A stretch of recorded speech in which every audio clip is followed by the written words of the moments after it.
Hello, ladies and gentlemen. I hope you're all having a great and wonderful day.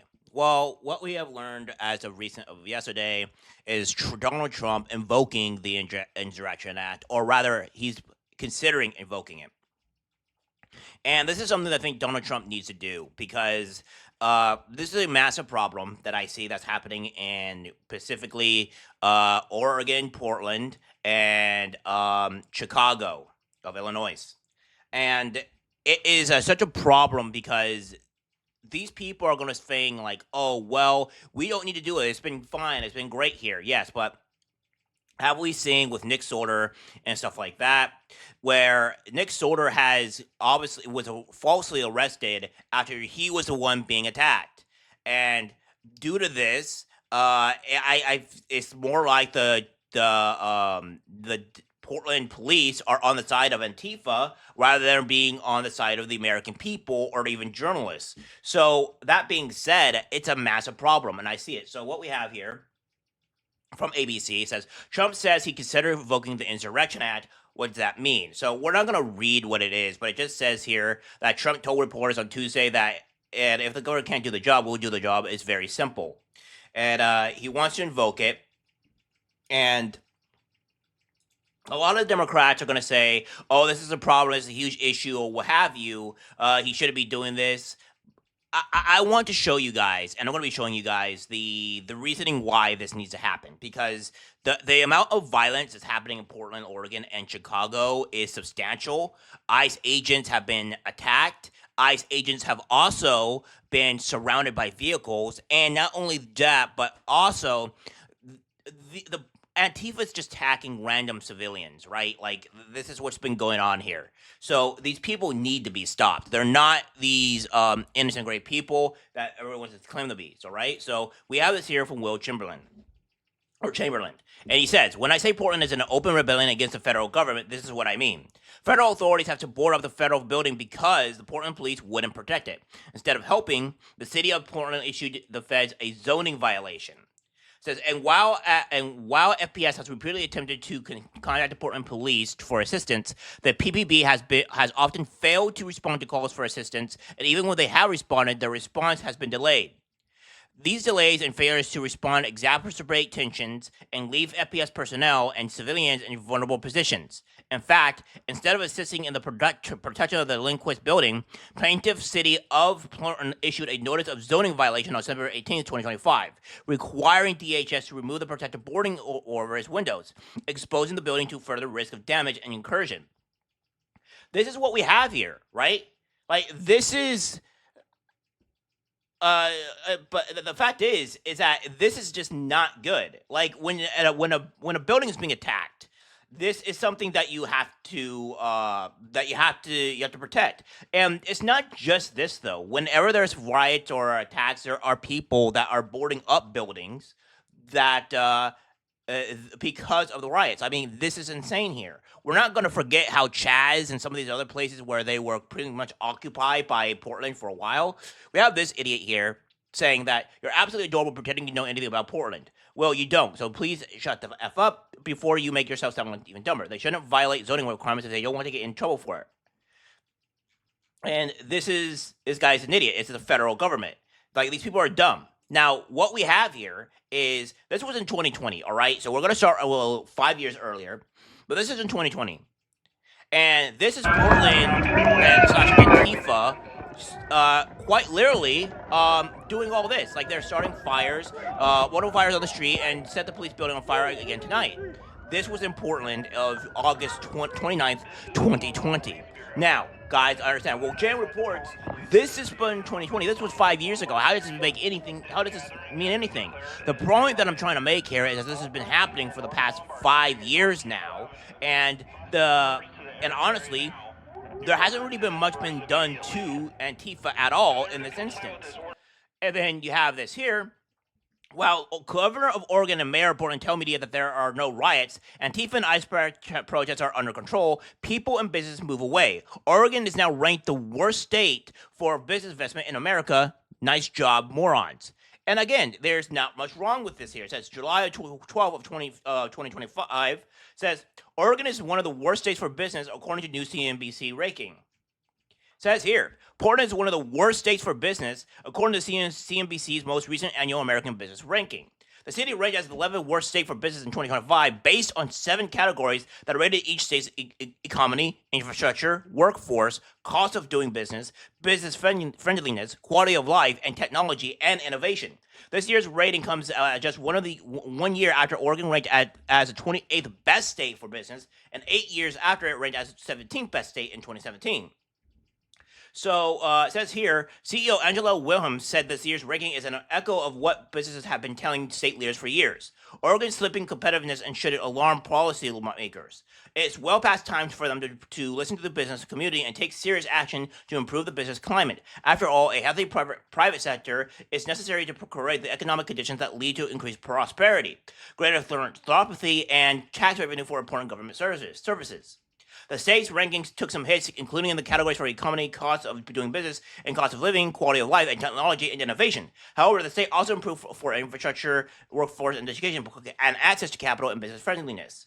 So that's what we have here, right? So this is not good, and this is all due to the mere fact that there are protests and riots happening in Oregon constantly, and people want to say that, like, oh well, poverty is just two people, poverty is what causes crime. No, crime causes poverty.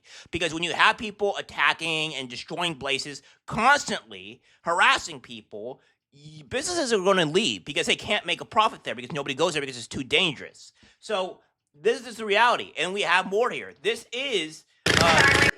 What's happening in Portland are not spontaneous riots. The Portland government is actively sponsoring violence against the federal government and American citizens. The evidence is clear. Invoke the Insurrection Act and bring sedition charges. So look at this. Night after night, How is this, guys?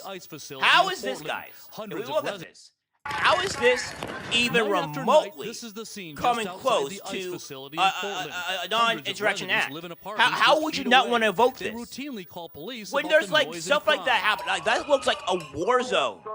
They cornered 2 women out here. They need help. Please send the cops. But the cops did not come. Residents on their own. Turn the down! It's midnight! We the people need sleep! This week, protesters brought what looked like a guillotine. Some confrontations end with residents getting assaulted. First a bullhorn, then a fist. No arrest was made despite the injuries. On this night in late June, federal police used tear gas and flashbangs. Guys, what is this? This is a war zone.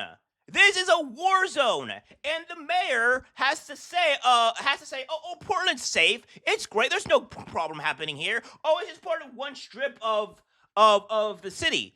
I don't care. There are people being assaulted. There are bombs going off. What are we doing here? This is a perfect, reasonable way to want to invoke the Insurrection Act.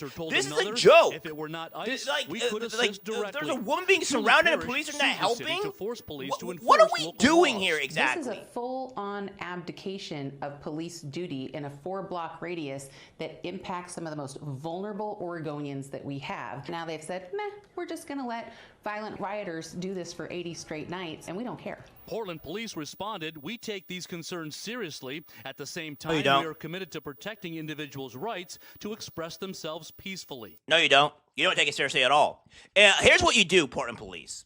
What you do is you arrest people that have been attacked. That's what you do. You don't arrest people that are actually getting attacked. There was a woman that was in a car, I believe that was from Nick Shirley that you see on his video, where this woman was literally being harassed. She's being surrounded by a whole bunch of people, and the people wanted this woman to be arrested.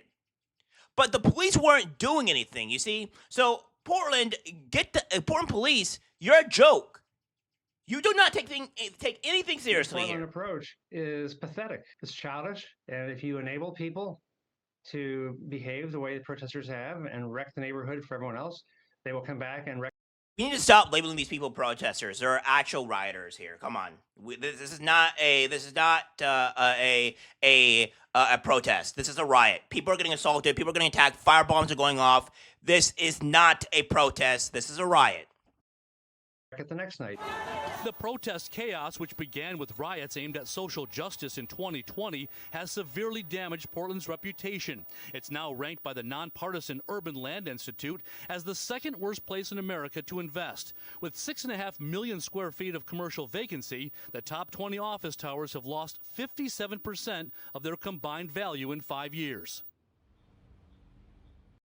Yeah. So again, this is what happens when you do not let the police do things. When the police are not doing anything, you get this. It says Rumble Dumb says, in my opinion, it's vital for people to realize that what's happening in Portland is not too wide the first time this has happened. The trauma I suffered during the Floyd riots, the F police movement, it left me heartbroken and soul shattered. When I came to X, I was a hot mess, suicidal, hopeless, depressed, and afraid and alone. I worked hard to pull myself out of that pit of hell I had been cast into. There was nothing my neighbors and I did, or nothing the good people living near ICE did to deserve anything like the hell that was dropped on top of us. We are just people who are living our lives, and suddenly, out of nowhere, a bomb was dropped by the very people who swore to protect us. The PTSD I suffer from the 2020 riots is so overwhelming when I run across a video showing the exact same things I saw. Surviving in an active war zone is a life-altering event. It shakes a human to their core and robs the community of this integrity.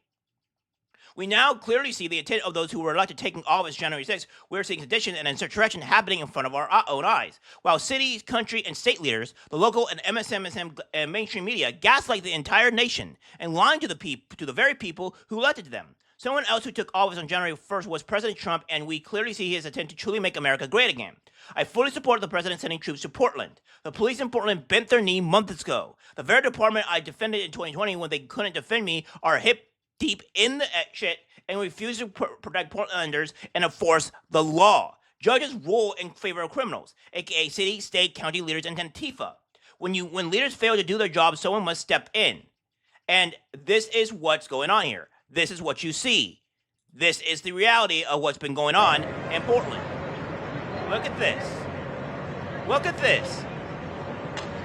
Look at him. If I had a gun, I'd be shooting him. I'm sure I would be. Southwest Dale Parkway to Broadway.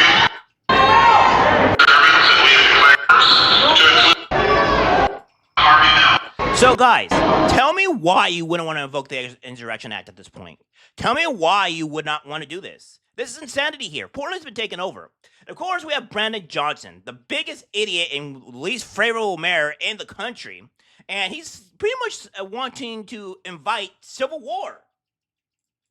I said very candidly that the right wing in this country wants a rematch of the Civil War. I want that to sit in right now, because the President of the United States of America has declared war on the people of Chicago and people across America. That's right. He's more interested in giving billions of dollars to other nations, while farmers in urban cities around this country are literally being destabilized. And so whether it's the legal system, whether it's through executive order, or whether it's through the brave women and men who are serving as rapid responders. We literally have people who are volunteering in this city, on the southwest side, the northwest side, all over this city, to make sure that we're protecting children from being separated from their families. And we're talking about volunteers who are literally putting themselves at risk of being shot and killed by the federal government. And so whether it's the legal system, whether it's our continuous struggle for liberation through organizing, and whether it's through executive action, or whether it's through law, it would be nice if we actually had lawmakers in Washington that would actually hold this president accountable. And if they won't do it, then the city of Chicago will, using every single tool that's available to us. Yeah, so again, you heard that. He's saying that like the far right wants to have a rematch of the Civil War. I don't even think he knows what he's talking about at all, because the Democrats lost and they're going to lose again. This is ridiculous here. And this is what's happening in Chicago, right? This is what's happening in Chicago as of October 2025. So this is what he's talking about here? Exactly. This is what we call safe. This is what we call like safety, right? What are we talking about here? They're throwing stuff at ICE police.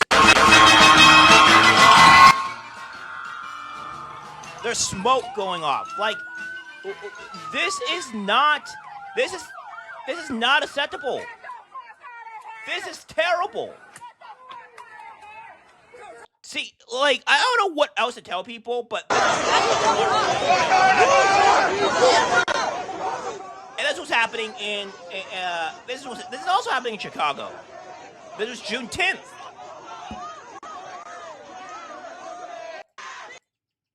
So guys, again, if there's any more reason to invoke the Insurrection Act, this is the actual good reason here. And leftists, it's like, you can't win over this. The people, the normal people are dealing with this. Like, what do you think normal people are going to do when they do this type of stuff? Like, this is a riot. These are terrible. The Insurrection Act needs to be invoked, and Trump needs to do something because Chicago is a hell pit along with Portland. The reason why Portland is a little bit worse is because that's Antifa's stronghold. Trump needs to invoke the Insurrection Act, arrest every last one of these people, and then even the people, even the governors and the mayor, etc., for not wanting to protect its citizens. These people need to be arrested because they're not protecting their citizens, and they're letting this happen. It's chaos, it's mayhem, and it needs to stop. All right, guys, that's it for the video. Like, share. As always, take care, my friends.